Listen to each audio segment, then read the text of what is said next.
This is going to be our last video on quadratic functions. This is section 3.3, the introduction to quadratic functions. And maybe you remember when we dealt with lines in section 1.3, we'd have problems like you'd be given 2 points, like, I don't know, a point P and a point Q, and you have to find the equation of the line that passes through those 2 points. So we want to do something similar for quadratic functions, or parabolas, as we call the graph. We want to do something similar to parabolas. We want to give you 2 points, but not just any 2 points, but we want to give you the vertex, number 1, and we want to give you one additional point.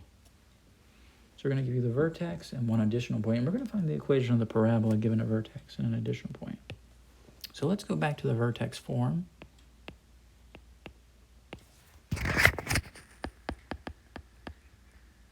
Of a parabola, or of a quadratic function. I'll say of a parabola. Let's say it that way. It's y equals a times x minus h squared plus k, right? This is the way you write a quadratic function in vertex form. So there's a here. That's your number out in front that tells you if it's positive, it's going to open upwards. If it's negative, it opens downwards. And it can also tell you if it has a vertical stretch factor.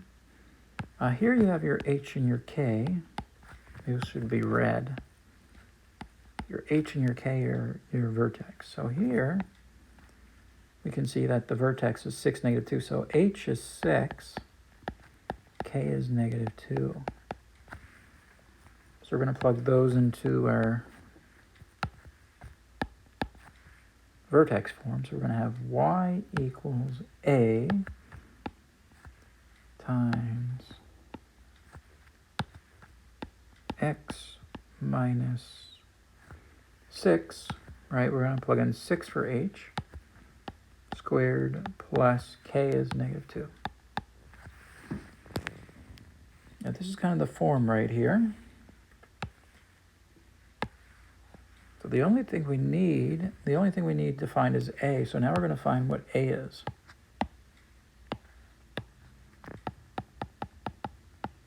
We got to find what that a is. Once we have the a, we can plug a back into that blue box form, and we'll be done.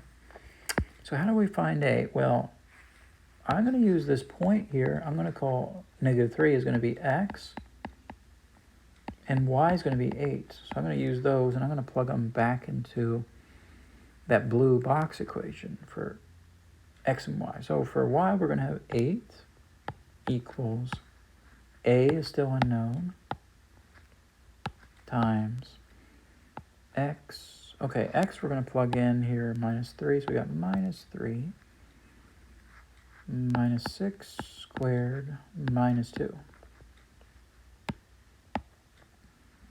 Okay, so let's simplify this. Let's solve for a. We want to solve this for a. So we have here 8 equals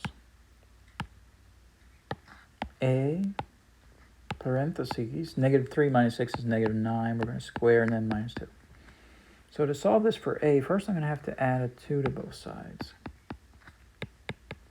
And that's going to give me, well, 8 plus 2 is going to give me, what's 8 plus 2 here? 8 plus 2 is going to give me 10. So I have 10 on the left side, and then I'm going to have that's equal to a, and then times negative 9 squared. Negative 9 squared is going to be 81. And we've already canceled the negative 2 with the positive 2 right there. So now what I have to do, I just have to divide both sides by 81. To cancel this 81 on the right, I'm going to get that a is 10 over 81. Now, if that reduces, you would reduce it, but it doesn't, right? A does not reduce, so we're going to plug that back in here. And I'll get my final answer down here. I'm going to get y equals 10 over 81. That's my a. X minus 6 squared, and then minus 2. So here's my equation. Equation of the parabola.